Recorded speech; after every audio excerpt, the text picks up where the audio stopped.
sandali. I just want to say muna. Oh, Graf, ano? Ano to? This is granite. What's this? Look at the butterfly. Butterfly. Hindi shape it. Nanay. We see this, Nanay.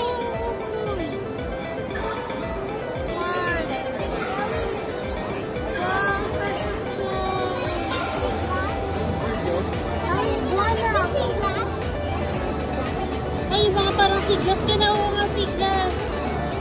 Wow. Pero look, this is so shiny. Hindi, corn na lang yan. Ha? Ito, pwede na ito watch. Big one. Ha? Siglas? Kasi, mga iba-ibang klase ng rocks, jaspers, tapos crystals. And Jasper. Ito, jasper to. Jasper Kirgasan. So, this is jasper. You can touch daw.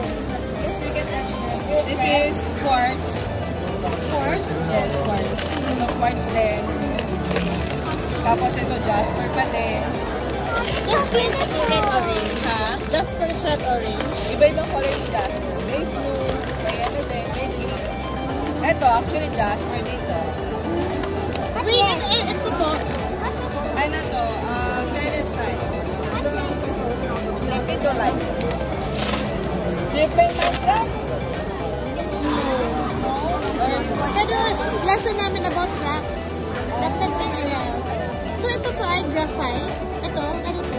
Ito, ang mineral niya, parang liquid. So, matig na to. Ah, okay. So, ito. Tourmaline. Tourmaline. Tourmaline. Ito po, quartz. Yes, quartz. Ito po. This one, it has 3 kinds ng mga ano niya. Pyrite siya, may pyrite, quartz, tapos may fluorite. Ito yung mga fluorite. Ito po. Rose quartz. Ito. So, galing siya ng Colombia. This one is calcite na, ano, na quartz. Galing siya Australia. Wow. What's this, Nanay?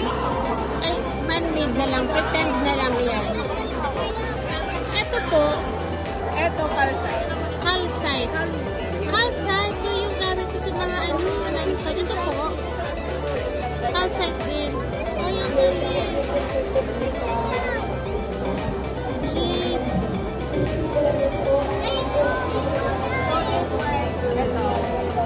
Wait lang, lesson learned.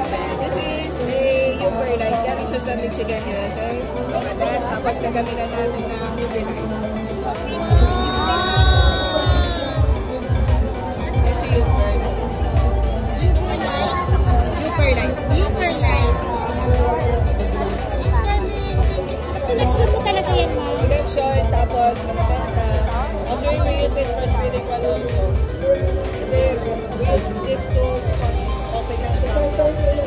Or energy ng body.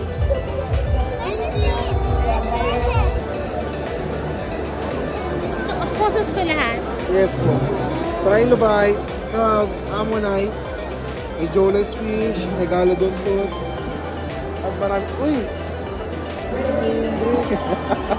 Actually,